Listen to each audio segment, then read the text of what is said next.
आप जैसा सोचते हैं वैसे ही दुनिया आपके लिए बन जाती है। आप जो चाहते हैं वह चाहे दुनिया के किसी भी कोने में हो, वह आप तक अवश्य ही पहुंच जाएगा। केवल आपको सोचने की शक्ति पर विश्वास रखना होगा। और यह विश्वास कैसे आएगा, यही हम आज एक प्रसिद्ध भिक्षु की कहानी के माध्यम से जानेंगे। तो चलिए कहानी की शुरुआत करते हैं। दोस्तों, किसी ने पूछा था कि ध्यान की कोई सरल विधि बताइए जिससे हम सीधे ध्यान में उतर जाएं और हमें ज्यादा मेहनत भी ना करनी पड़े।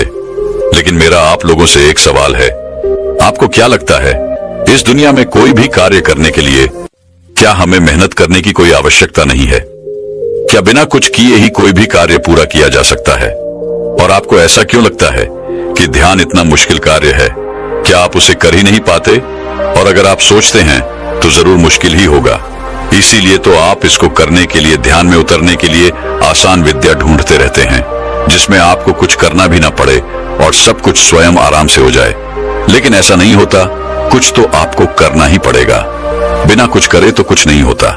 याद रखिएगा, जो जितना कठिन परिश्रम करता है उसे उतना ही अधिक मीठा फल भी मिलता है, और जो परिश्रम नहीं करते उन्हें उतना ही कम मिलता है। तो हम यहाँ ध्यान की बात कर रहे हैं। ध्यान को हम कैसे आसान बना सकते हैं? अगर वास्तविकता देखी जाए तो ध्यान बहुत आसान है, लेकिन ना जाने क्यों आप लोगों ने ये मान रखा है कि ध्यान करना बहुत मुश्किल है, बहुत कठिन है। और मेरी एक बात अवश्य याद रखिएगा, एक मनुष्य के भीतर जो मानने की एक शक्ति है, ये उसके पूरे जीवन को बदल कर रख सकती है। इसलिए जब भी हम कुछ मान लेते हैं तो सामने वाली चीज वैसे ही हमें दिखाई देने लगती है और घटनाएं भी उसी के अनुरूप घटने लगती हैं। इसे एक छोटी सी कहानी के माध्यम से समझते हैं। एक छोटा सा गांव था। उस गांव में एक व्यक्ति रहता था जो हमेशा खुश रहता था। उसके सामने चाहे कितनी भी बड़ी मुसीबत या कितनी भी बड़ी घटनाएं क्यों ना जाएं, वह उनका हंसकर सामना किया करता था। इसलिए वो हमेशा हर परिस्थिति में खुशियां ढूंढ ही लेता था, क्योंकि उसका यह मानना था कि जो कुछ भी उसे जीवन में मिल रहा है उसे देने वाला वह भगवान है और उससे वह बहुत प्रेम करता था। इसीलिए हमेशा हर परिस्थिति में, सुख में, दुख में वह हमेशा अच्छा ढूंढ ही लिया करता था, जिस कारण वह हर परिस्थिति में खुश रहता था, हमेशा हंसता रहता था। लेकिन उसी के पड़ोस में एक और व्यक्ति रहता था और उसका वह पड़ोसी बहुत धनवान था। उसके पास बेशुमार दौलत थी, जबकि वह व्यक्ति बहुत गरीब था। वह धनवान पड़ोसी जब भी उस गरीब व्यक्ति को देखता तो उसे अच्छा नहीं लगता था, क्योंकि वो हमेशा खुश रहता था, हमेशा हंसता रहता था, आनंदित रहता था। ये देखकर प्रधान पड़ोसी उससे बहुत जलता था। उससे उसकी खुशी बर्दाश्त नहीं होती थी। वह तो बस उसे उदास देखना चाहता था। वह चाहता था कि वह रोए, गिड़गिड़ाए, परेशान रहे, चिंतित रहे, जिससे उसके मन को शांति मिले और उसे इस तरह से देखकर वह बहुत प्रसन्न हो सके।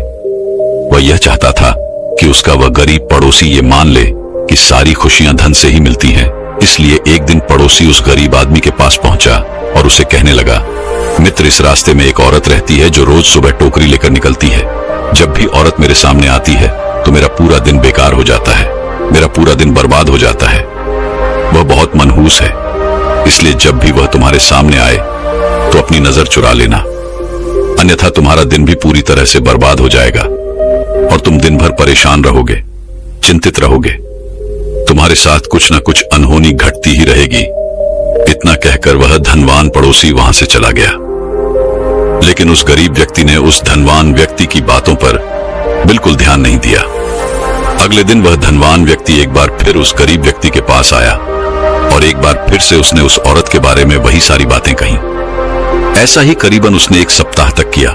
वह हर रोज आता और उस गरीब व्यक्ति को उस औरत के बारे में इस तरह की बातें बताता और फिर अपने काम पर निकल जाता। एक दिन वो गरीब व्यक्ति खुशी खुशी कहीं जा रहा था।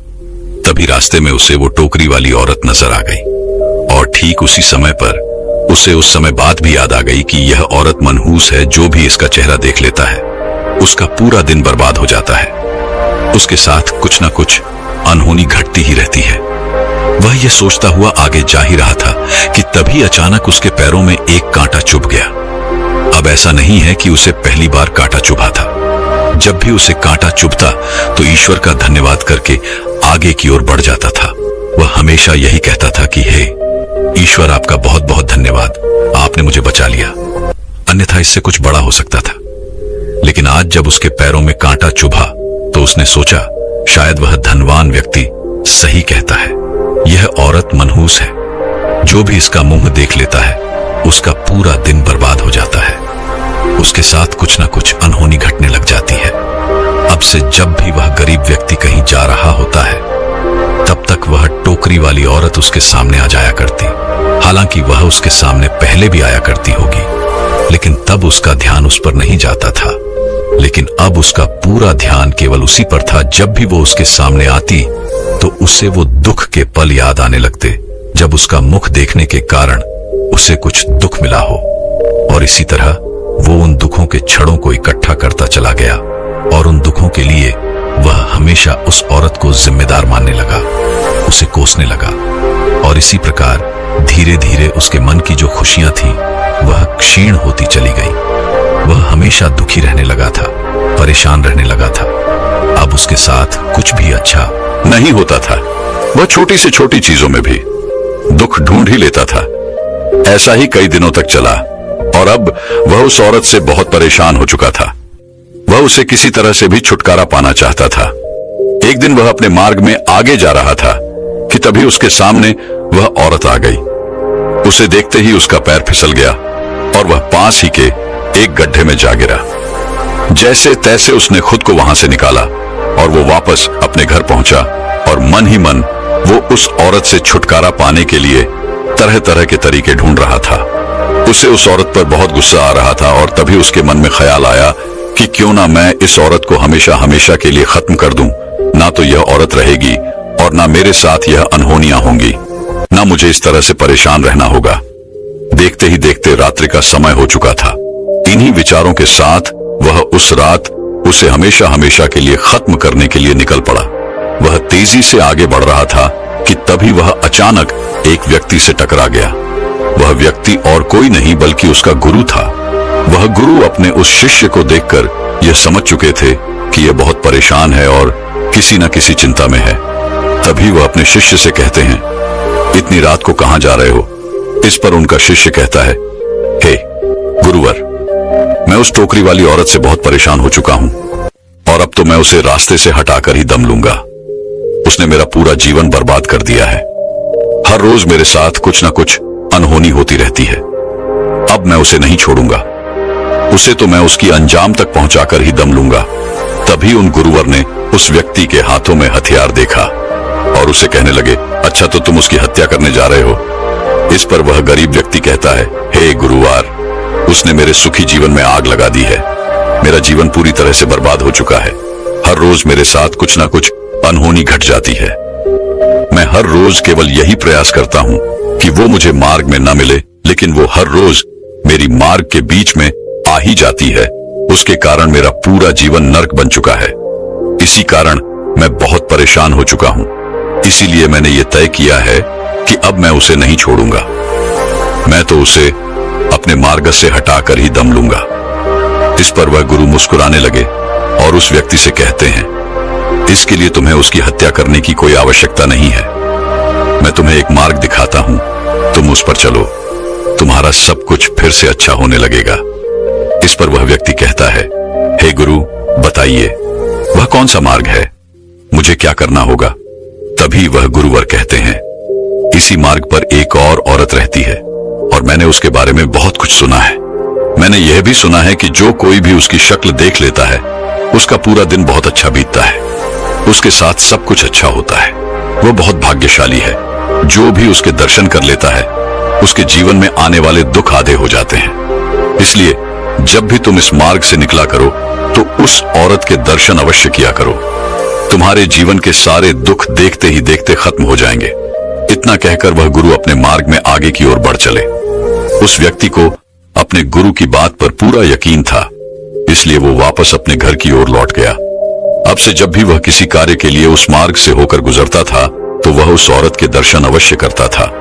और उसने अब यह भी मान लिया था कि उस औरत के दर्शन के कारण ही उसके जीवन में जो भयंकर दुख आने वाले थे वह कम होने लगे हैं और वह पहले से अच्छा महसूस करने लगा था।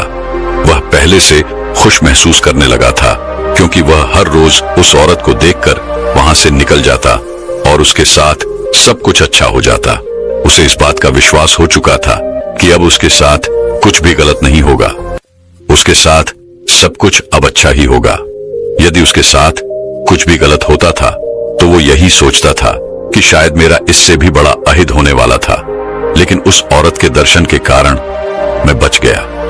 हालांकि इसके बारे में उस औरत को कुछ नहीं पता था कि उसके दर्शन के कारण कौन सुख पा रहा है और कौन दुख पा रहा है।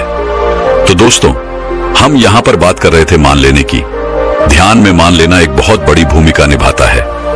अगर आप ये मान लेते हैं कि ध्यान कठिन है और इसे आप कभी नहीं कर सकते, तो आप यकीन मानिए आप इसे कभी नहीं कर पाएंगे, क्योंकि आपका विश्वास यही कहता है। आपने जो मान रखा है, आपने जो विश्वास रखा है, वह यही कहता है। और तो और कुछ लोग ऐसा भी कहते हैं कि ध्यान करने से लोग पागल हो जाते हैं। यदि आप ऐसा मानते हैं तो आपके साथ भी ऐसा ही होगा। लेकिन जरा यह सोचिए, क्या नकारात्मक विचारों से सकारात्मक चीजों को उत्पन्न किया जा सकता है?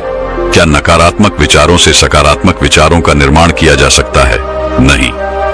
यदि आपको सकारात्मक होना है तो आपको सकारात्मक सोचना होगा, सकारात्मक चीजें माननी होंगी, सकारात्मक चीजों पर विश्वास करना होगा और सकारात्मक विचार ही उत्पन्न करने होंगे। इसलिए जो आप मान लेते हैं आपके साथ भी वैसा ही होता है। तो अब बात आती है कि ध्यान कैसे किया जाए। शुरुआत में तो हम केवल ध्यान करने की कोशिशें कर सकते हैं, लेकिन एक बात आपने यह भी ध्यान दी होगी, आप पूरे दिन में बहुत सारा समय यूं ही व्यर्थ गवा देते हैं। लेकिन यदि कोई आपसे यह कहे कि केवल 5 मिनट दिन में, केवल 5 मिनट आप अपने ध्यान को दीजिए, तो आप यह नहीं कर पाएंगे। हालांकि आप अपना अधिकांश समय यूं ही व्यर्थ गवा देते हैं, लेकिन वो 5 मिनट आप ध्यान करने में नहीं दे सकते। आपसे कोई कहे कि 5 मिनट बैठकर शांति से केवल अपनी सांसों पर ध्यान दीजिए, तो यह आप नहीं कर पाएंगे। हो सकता है कि आप में से अधिकांश लोग इसे 1 दिन करें, 2 दिन करें, 3 दिन करें, 4 दिन करें, और फिर किसी की बात सुनकर अगर आपको और भी ज्यादा प्रेरणा मिल जाए तो हो सकता है क्या आप उसे 15 से 20 दिन या फिर महीना भर कर सकते हैं। लेकिन फिर आप इसे ऊपरी मन से करने लग जाएंगे और एक ना एक दिन आप इसे छोड़ देंगे। लेकिन आपने यह नहीं सोचा कि जहां पर आप अपना समय यूं ही वेस्ट कर देते हैं, वहां पर केवल दिन में 5 मिनट निकालना क्या इतना मुश्किल है? जरा सोचिए, क्या इससे सरल और इससे आसान कुछ हो सकता है? हाँ, शुरुआत में हम ध्यान का अभ्यास जरूर करेंगे, शुरुआत में हम ध्यान करने का प्रयास जरूर करेंगे, लेकिन ध्यान नहीं लग पाएगा। इससे आप परेशान होने लगेंगे, चिंतित होने लगेंगे और तरह तरह की अलग मार्गों को ढूंढने लग जाएंगे, जो इससे भी सीधा हो, सरल हो, आसान हो, जिसमें आपको कुछ करना भी ना पड़े और आप आसानी से ध्यान में उतर जाएं। और कुछ लोग जो धैर्य बनाकर रखेंगे और ध्यान की कोशिश अर्थात ध्यान का अभ्यास निरंतर करते रहेंगे, वह एक ना एक दिन ध्यान में जरूर और उतरते जाएंगे और देखते ही देखते यह ध्यान संपूर्ण हो जाएगा। और जब आप एक बार उस ध्यान में उतर जाएंगे, तब आप अपने जीवन को देख सकेंगे, उसकी वास्तविकता को जान सकेंगे, अपने आप को पहचान सकेंगे। तब आपकी सोच और समझ का विस्तार होने लगेगा। महात्मा बुद्ध भी इसी तरह से ध्यान किया करते थे। वह केवल अपनी सांसों पर ध्यान लगाया करते थे, क्योंकि सांस ही एक ऐसी चीज है जो आपके साथ हमेशा रहती है। जब तक आपका यह शरीर है तब तक आपकी सांसें भी हैं और तभी तक ध्यान संभव है। बिना सांसों के या बिना शरीर के ध्यान नहीं किया जा सकता। सांस रूपी या एक ऐसा यंत्र है जो आपको मिला हुआ है, जिस पर आप कभी भी, कहीं भी, किसी भी अवस्था में ध्यान केंद्रित कर सकते हैं। बाकी ऐसी कोई चीज नहीं जिसे हर जगह, हर समय अपने साथ आप लेकर चल सकते हो और वह आपको इस भौतिक जगत से आपके आंतरिक जगत तक जोड़ती हो। क्या आपने कभी एक पल के लिए सोचा है कि आपको दिन भर में कितनी सांसें आती है और कितनी सांसें जाती हैं? क्या आपने कभी इस पर ध्यान दिया है? क्या आपने कभी यह भी ध्यान दिया है कि क्या आप सांसें ले रहे हैं या नहीं? तो चलिए एक छोटा सा प्रयोग करके देखते हैं। आप सबके पास मोबाइल फोन तो होगा ही, जिसे आप यूज करते हैं। आपके पास इंटरनेट भी होगा। आपका जब मन करता है तब आप अपने फोन पर उंगलियां चलाने लग जाते हैं। कुछ नहीं तो आप बार बार फोन ऑन ही करके देख लेते हैं। कुछ मिल जाए, कुछ मजेदार ढूंढने लगते हैं, क्योंकि फोन आपकी एक आदत सी बन चुकी है और आप उसके बिना एक सेकंड भी रह नहीं पाते। तो अब आपके मन में यह प्रश्न उठ रहा होगा कि आखिर आपको करना क्या है। तो आपको बस एक छोटा सा काम करना है। आपको अपने इस फोन को कुछ देर के लिए अपने आप से दूर रखना है और अपने आप पर ध्यान केंद्रित करना है कि आप कितनी देर तक फोन को बिना इस्तेमाल किए रह सकते हैं। जब आप ध्यान देंगे तब आपको यह एहसास होगा कि आपके भीतर से कोई ऐसा है जो आपसे यह कह रहा होगा, जो आपसे जोर जबरदस्ती करेगा कि उस फोन को उठा लो, उस फोन को ऑन करो और देखो कि क्या हो रहा है, क्या चल रहा है, कुछ नया तो नहीं आया, कुछ मजेदार आया होगा। अब आपके मन में यह प्रश्न उठ रहा होगा, क्या आखिर ये जोर जबरदस्ती हमसे करेगा कौन? तो ये कोई नहीं है, ये तो केवल आपकी एक आदत है और ये आदत घटना चाहती है, क्योंकि हम जो भी आदतें अपनाते हैं वो आदतें घटने के लिए ही होती है और वह सभी घटना ही चाहती है। वह आपके द्वारा बाहर की ओर कार्य करना चाहती है। और अगर यह एक आदत है जो आप पर हावी हो रही है तो आंखें बंद करना और ध्यान देना कि आप में यह आदत कहां से आई है और आपके भीतर यह कहां समाई हुई है। क्या आप इसे जान सकते हो?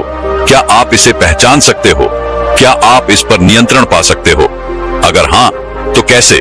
और यह केवल एक आदत नहीं है, ऐसी कई सारी आदतें हमारे भीतर यूं ही छुपी हुई है जो हमारे द्वारा बाहर के कार्य करना चाहती है, अर्थात घटना चाहती है।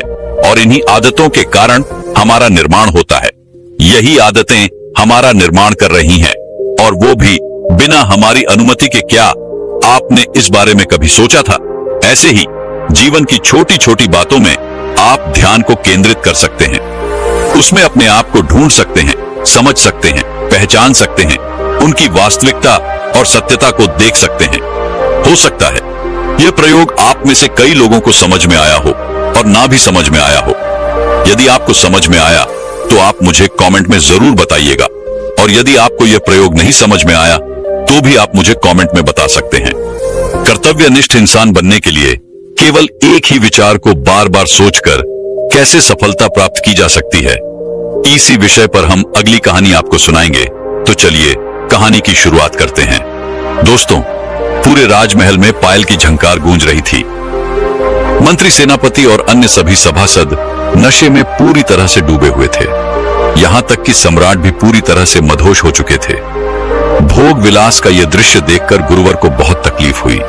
उनके सीने में मानो एक खंजर सा गड़ गया। वह यह सोचने लगे, क्या यह वही राजा है जिसे एक महान नायक बनाने के लिए मैंने सालों तक उसे प्रशिक्षण दिया था? और आज यह सब क्या हो रहा है? गुरुवर राजा को सम्राट की गद्दी पर बैठाकर वन में स्थित अपने आश्रम चले गए थे, और जब उन्हें राजा के इस व्यवहार के बारे में पता चला, उन्हें राजा के द्वारा किए गए इन कर्मों के बारे में पता चला, तो वह शीघ्र ही राजमहल आ पहुंचे। और राजमहल में यह दृश्य देखकर वह खुद को रोक न सके। उन्होंने एक गहरी सांस ली और कठोर आवाज में चिल्लाते हुए कहा, बंद करो ये सब। उन गुरुवर की इस कठोर आवाज को सुनते ही वहां पर उपस्थित सभी लोग एक पल के लिए मौन से हो गए, मानो उन गुरुवर की आवाज ने सभा के नशे को पूरी तरह से चीर कर रख दिया। संगीत थम गया और उन गुरुवर की आवाज को सुनकर वह सम्राट चौंक गया। किसी तरह से उसने होश संभाला और उठ खड़ा हुआ। उसने उन गुरुवर को प्रणाम किया। इस पर वह गुरुवर क्रोधित होते हुए सम्राट से कहते हैं, सम्राट, जीत पर सोओगे तो हार में उठोगे। कर्म ही मनुष्य का धर्म है और जो यह नहीं करता वह कमजोर और नकारा हो जाता है। इस पर वह सम्राट जवाब देते हुए उनको वर से कहता है गुरुवर, क्षमा कीजिएगा, परंतु जब से मैं सम्राट बना हूं तब से मैंने केवल राज्य ही संभाला है। मैं राज्य को संभालने में इतना व्यस्त हूं कि मैंने अपने ऊपर तनिक भी ध्यान नहीं दिया है। और ऐसा सम्राट होने का भला क्या फायदा, जहां हमें हर दिन केवल कठपुतली की तरह काम ही करता रहा। कठपुतली की तरह मैं नचाया जाता रहा हूं। ना तो मैं अपनी इच्छा से उड़ सकता हूं और ना ही अपनी इच्छा से बैठ सकता हूं, और ना ही मैं अपनी इच्छा से कहीं बाहर जा सकता हूं। जहां तक कि मेरा विवाह भी आपके लिए एक राजनीति ही थी। जब से मैं सम्राट बना हूं तब से मैं एक पल के लिए भी चैन से सो नहीं पाया हूं। और ऐसी अवस्था में यदि मैंने थोड़ा सा सुख पाने के लिए समारोह आयोजन कर लिया, थोड़ा सा भोग विलास कर लिया, तो इसमें क्या बुरा हो गया? यदि मैं एक सम्राट होकर भी सुख ना भोगूं तो भला मेरी इस सफलता का क्या फायदा। अगर सफल होने के बाद भी मुझे उसी प्रकार संघर्ष करते रहना है जिस प्रकार मैं पहले कर रहा था, तो भला मेरी ऐसी विजय का क्या लाभ। इस पर वह गुरु मुस्कुराए और उन्होंने राजा से कहा, सम्राट, तुम सफलता और भोग विलास को एक चीज समझ बैठे हो। तुम विजय और आराम को एक चीज समझ रहे हो। अगर तुम्हारे जैसा ज्ञानी सम्राट, तुम्हारे जैसा ज्ञानी महाराजा अगर ऐसी भूल कर सकता है, तो इसमें मेरी ही गलती है। अगर तुम जैसे सम्राट को इतना गंभीर भ्रम हो सकता है, तो इसे मुझे विस्तार में तुम्हें समझाना ही चाहिए। आगे गुरुवर उस भरी राज्य सभा में राजा से कहते हैं, सम्राट, सबसे पहले तुम मेरी यह बात समझो कि संघर्ष से ही शक्ति प्रकट होती है। यदि विषय सरल बना दिया जाए तो कोई भी विद्यार्थी उसमें अपना मस्तिष्क नहीं खपाएगा, अर्थात वह अपना दिमाग कभी नहीं लगाएगा और उसका दिमाग कभी तीव्रता से काम करना सीख ही नहीं पाएगा। और यदि कभी आपत्ति ना आए तो सिपाही भी साहस नहीं जगा सकेगा। ठीक उसी प्रकार अगर जीवन में संघर्ष ना हो तो हम मनुष्य के भीतर की वह आंतरिक शक्ति कभी नहीं जागती। इसीलिए सफलता का असली मतलब होता है संघर्ष करते रहना, चुनौतियों को स्वीकार करना और संघर्ष करके खुद को और बेहतर बनाते जाना, शक्तिशाली होते जाना। इसीलिए संघर्ष का मतलब दुख नहीं, बल्कि आत्मा की प्रगति होती है। उन गुरुवर के यह शब्द सम्राट के हृदय को भेद रहे थे। सम्राट ने उन गुरुवर की सारी बातें ध्यानपूर्वक सुनी और राज्यसभा में मानो एक सन्नाटा छा गया। तभी वह सम्राट दोनों हाथ जोड़कर उन गुरुवर से कहता है गुरुवर, मुझे क्षमा करें, परंतु मैं ये जानना चाहता हूं, यदि मैं भोग विलास ना करूं, यदि मैं समारोह का आयोजन ना करूं, तो मेरे इस मन को सुख कैसे मिलेगा। मेरा यह मन भला कैसे शांत हो पाएगा, मेरे मन को चैन कैसे मिलेगा। इस पर गुरुवर उस सम्राट के इस बात का जवाब देते हुए कहते हैं, है राजन, अगर तुम्हारी प्रजा भूखी है तो क्या तुम कभी चैन की नींद सो सकोगे। अगर यह बात जानते हुए भी तुम चैन की नींद सो जाते हो तो तुम सम्राट कहलाने के लायक नहीं हो। और यदि तुम एक सच्चे सम्राट हो तो यह बात तुम्हें कभी सोने नहीं देगी। यह बात तुम्हारे मन को कचोड़ती रहेगी और तुम्हारे मन को कभी चैन नहीं मिलेगा। फिर चाहे तुम कितना भी भोग विलास क्यों न कर लो, फिर चाहे तुम कितना भी ऐशो आराम का जीवन क्यों न जी लो, फिर चाहे तुम कितने भी समारोह का आयोजन क्यों न कर लो, लेकिन यह संगीत का नाच गाना तुम्हें कभी चैन से नहीं रहने देगा। इसलिए है राजन, पूरी निष्ठा से कर्तव्य का पालन करो, क्योंकि एक राजा के लिए उसकी प्रजा ही सब कुछ होती है। अपने प्रजा की सेवा में जुट जाओ।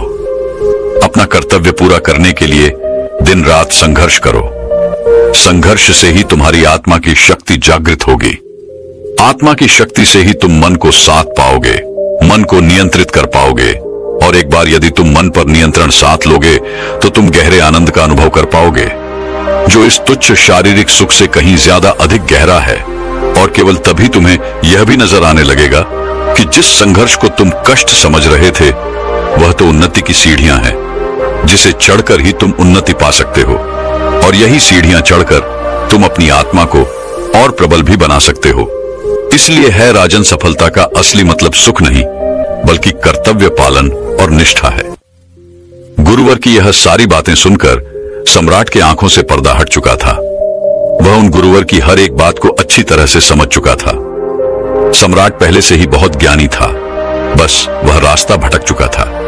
उसके बाद से सम्राट ने अपना पूरा जीवन केवल अपनी प्रजा की देखरेख में लगा दिया। उसने पूरी निष्ठा से राज्य प्रशासन किया और देखते ही देखते उसकी प्रजा भी उससे अत्यधिक पसंद करने लग गई थी। लेकिन सम्राट के जीवन काल में एक ऐसा समय भी आया जब पूरे राज्य में भीषण अकाल पड़ा था। और इसी अकाल के दौरान सम्राट ने अंतिम 40 दिनों में अन्न का एक दाना भी नहीं खाया था, क्योंकि राजा की प्रजा के पास अन्न नहीं था।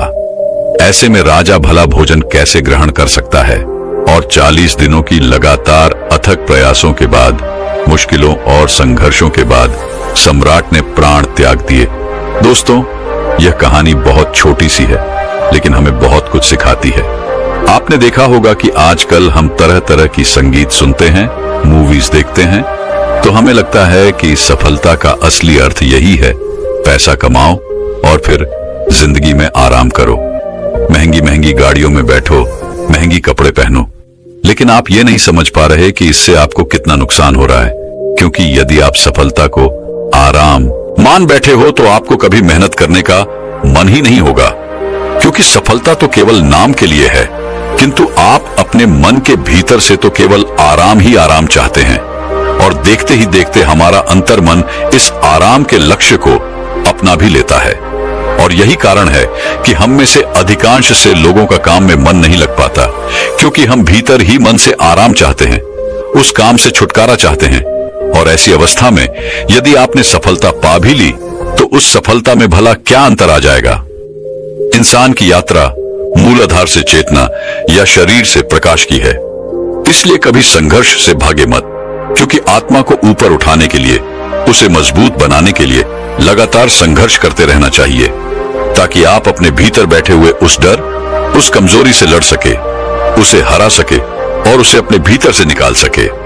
इसलिए मुसीबतों से डरिए मत, बल्कि उनका सामना कीजिए, उनसे संघर्ष कीजिए और खुद को मजबूत बनाइए, खुद को और ऊपर उठाइए। और इसके लिए आपको किसी युद्ध में जाने की कोई आवश्यकता नहीं है। बस अपने कर्तव्य काल का निष्ठा और ईमानदारी के साथ पालन करो। लेकिन अब आपके मन में यह सवाल उठ रहा होगा, हम क्या कर सकते हैं, हमारा तो मन ही नहीं लगता। तो इसका बड़ा ही सीधा सा जवाब है। इसके लिए आपको सबसे पहले एक लक्ष्य निर्धारित करना होगा। मान लीजिए कि आप 3 साल में क्या पाना चाहते हैं, उसे एक पेपर पर लिख दीजिए।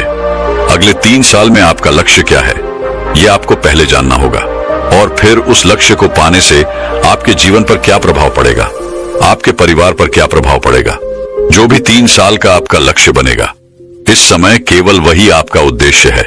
और जब आप इस उद्देश्य का अर्थात इस लक्ष्य का पीछा करते हो, पूरा मन लगाकर काम को पूरा करने की कोशिश भी करते हो, लेकिन उसी दौरान हमारे मन में तरह तरह के विचार भी उत्पन्न होने लगते हैं। बार बार कहीं न कहीं हमारे मन के भीतर एक भ्रम सा बना रहता है, जो आपको बार बार आलस्य और तामसिकता की ओर ले जाता है, जिस कारण बार बार हमारे मन में एक डर उठता है, एक संदेह उठता है और हम खुद पर शंका करने लगते हैं। लेकिन आपको इन पर ध्यान नहीं देना चाहिए, बल्कि आपको इन्हें छोड़कर अपने कर्म पर ध्यान देना चाहिए। आपको उच्च कर्म करने की कोशिश करनी चाहिए। वास्तविकता में यही संघर्ष है जो आपको खुद से ही करना पड़ता है। इस बात को कुछ ऐसे समझने की कोशिश कीजिए।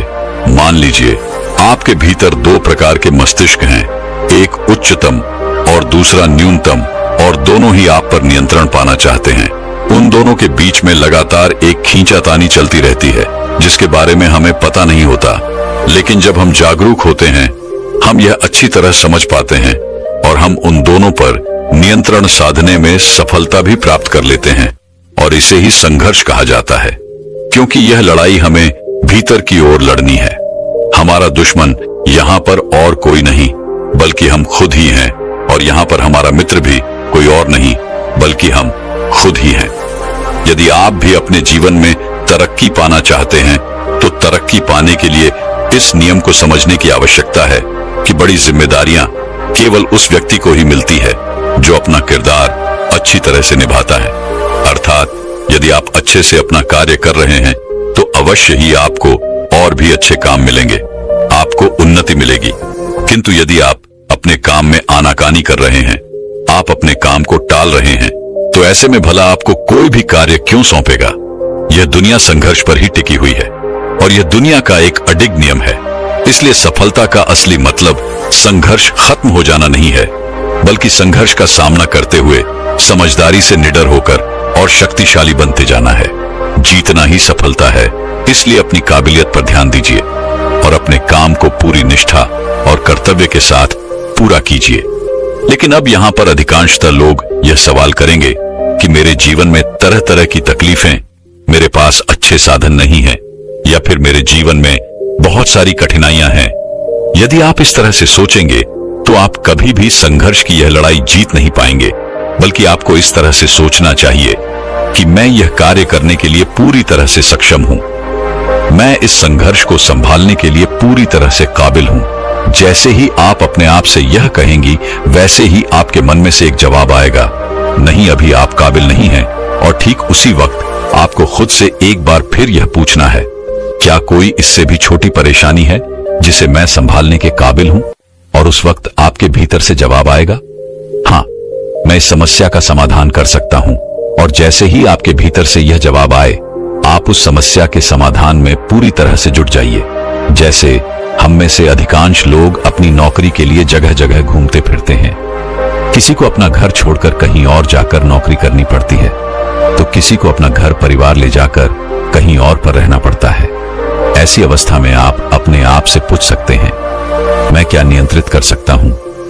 आपके भीतर से जवाब आएगा, मैं खाना पीना, समय पर उठना, समय पर सोना, नियमित एक्सरसाइज, ध्यान करना, ये सारी चीजें मैं आसानी से नियंत्रित कर सकता हूं। हाँ, आपको लग रहा होगा कि ये बहुत सी छोटी सी चीजें, लेकिन शुरुआत आपको छोटी चीजों से ही करना होगा। आप इनमें महारत हासिल करने की कोशिश करिए। जैसे ही आप अपने आप से ही सवाल करेंगे कि मैं आज से इन चीजों पर नियंत्रण साधने वाला हूं, वैसे ही आपका मन आपसे कहने लगेगा, इन बातों में भला क्या रखा है, इससे अच्छा है देर तक जागो, रात में मूवीज वगैरह देखो और भविष्य की चिंता छोड़ दो। और यहां पर अधिकांश लोग ऐसा ही करते हैं, जबकि आपको ये नहीं करना, बल्कि आपको बिना विचलित हुए अपने मन पर नियंत्रण करते हुए आपने कार्य में जुट जाना है। और यही संघर्ष है। लेकिन अब आप लोगों के मन में यह प्रश्न उठ रहा होगा कि आखिर संघर्ष कैसे करते हैं? तो इसका बड़ा ही सीधा सा जवाब है, सीधा उसका सामना करो। केवल आपके मन के भीतर बैठा हुआ है वह डर, वह अविश्वासी आपको आलस के जाल में फंसाए हुए हैं। किंतु जब आप चुनौतियों का सामना करने के लिए दृढ़ निश्चय करते हो, जब कर्तव्य और निश्चय से पूरा करने का प्रण लेते हो, ठीक उसी समय उस समस्या का सामना करने के लिए आपके भीतर साहस और शक्ति अपने आप ही विकसित होने लगती है।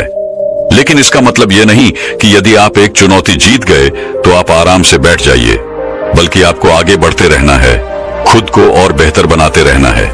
इसलिए जब आप एक चुनौती जीत जाओ तो आगे बढ़ो और अपने आप को और बेहतर बनाओ, क्योंकि आपने यह रास्ता अपनी उन्नति के लिए चुना है। और यदि आप उन्नति करना चाहते हैं तो आपको लगातार आगे तो बढ़ते ही रहना होगा। इसी प्रकार सीढ़ी दर सीढ़ी मन को जीता जा सकता है, मन पर नियंत्रण साधा जा सकता है। और जैसे जैसे आप अपने मन पर नियंत्रण साधते जाएंगे, आप देखेंगे कि आपके भीतर लगातार परिवर्तन हो रहा है और आप छोटी से छोटी चीजों का समाधान बड़ी सरलता से निकाल लेते हैं। और वहीं पर आप बड़ी से बड़ी समस्याओं का सामना करने से कभी पीछे नहीं हटते। और ये सब आपके संघर्ष के कारण ही हो सकता है। यदि आप खुद से संघर्ष ना करें, खुद से ना लड़े, तो आप उन उन्नतियों को हासिल नहीं कर सकते। जैसे आपको याद होगा, जब हम छोटे बच्चे थे और हमारे सामने कोई भी गणित का एक सवाल आता था तो हम उसे देखकर विचलित हो जाते थे, हम डर जाते थे। पता नहीं ये हम सॉल्व कर पाएंगे या नहीं, पता नहीं हम इसका समाधान निकाल पाएंगे या नहीं। लेकिन जैसे जैसे आप उस पर कार्य करते हैं, जैसे जैसे आपको शिक्षक उसके बारे में अच्छी तरह समझाते गए, वैसे वैसे हम उसका समाधान निकालने में सक्षम हो पाते हैं। और ऐसा इसलिए होता है क्योंकि हमारे पास वहां पर उसके अलावा दूसरा और कोई रास्ता नहीं था। और जब आप इसी सोच के साथ आगे बढ़ते हैं तो आप हर समस्या का समाधान निकाल सकते हैं। लेकिन आजकल के समय में हमारे पास एक के अलावा और भी कई सारे विकल्प होते हैं और इसी कारण हम अपने लक्ष्य तक कभी पहुंच नहीं पाते। क्योंकि जैसे ही हम अलग अलग विकल्प चुनते हैं, हमारा मन तुरंत हमसे ये कहता है, अरे ये नहीं हुआ तो क्या हुआ, हम वो वाला कर लेंगे, यदि वो ना हुआ तो हम वो वाला कर लेंगे। लेकिन इसी के चक्कर में आप पूरी तरह से फंस कर रह जाते हैं।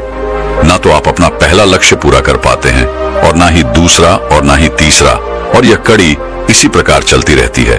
और हम जीवन के इस संघर्ष में पूरी तरह से फंस कर रह जाते हैं, क्योंकि तब हमें ऐसा प्रतीत होने लगता है कि हमारे अंदर वह शक्ति नहीं, हमारे अंदर वह साहस ही नहीं है कि हम किसी भी लक्ष्य को प्राप्त कर सके।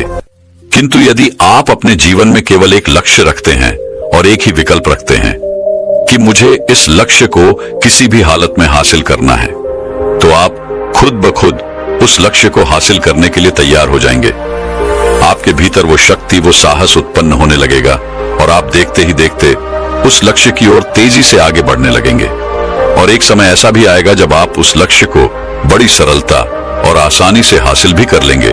लेकिन जब पीछे मुड़कर आप अपनी उस यात्रा को देखेंगे, तब आपको एहसास होगा कि ऐसा कैसे हो सकता है। मुझे तो कभी लगा ही नहीं था कि कि मैं इतनी कठिन यात्रा कर सकता हूं, लेकिन वास्तविकता यही है कि आप कुछ भी कर सकते हैं। जो आप चाहते हैं वह आप कर सकते हैं, जो आप चाहते हैं वह आप पा सकते हैं। दोस्तों, मैं उम्मीद करता हूं कि यह कहानी सुनने से आपके जीवन में अच्छे बदलाव आए होंगे। आपको इस वीडियो से क्या सीखने मिला ये कमेंट करके जरूर बताएं और अपने परिवार, दोस्तों या आपके करीबी इंसान के साथ ये कहानी शेयर करके उन्हें भी इस ज्ञान से परिचित करवाएं। बाकी अगर आपको ये वीडियो दिल से अच्छी लगी हो तभी इस वीडियो को लाइक कर देना, और आपने अब तक इस चैनल को सब्सक्राइब न किया हो तो चैनल को सब्सक्राइब भी जरूर कर देना। आपका हर दिन शुभ हो और खुशियों से आपका जीवन भरा रहे। धन्यवाद। नमो बुद्धाय।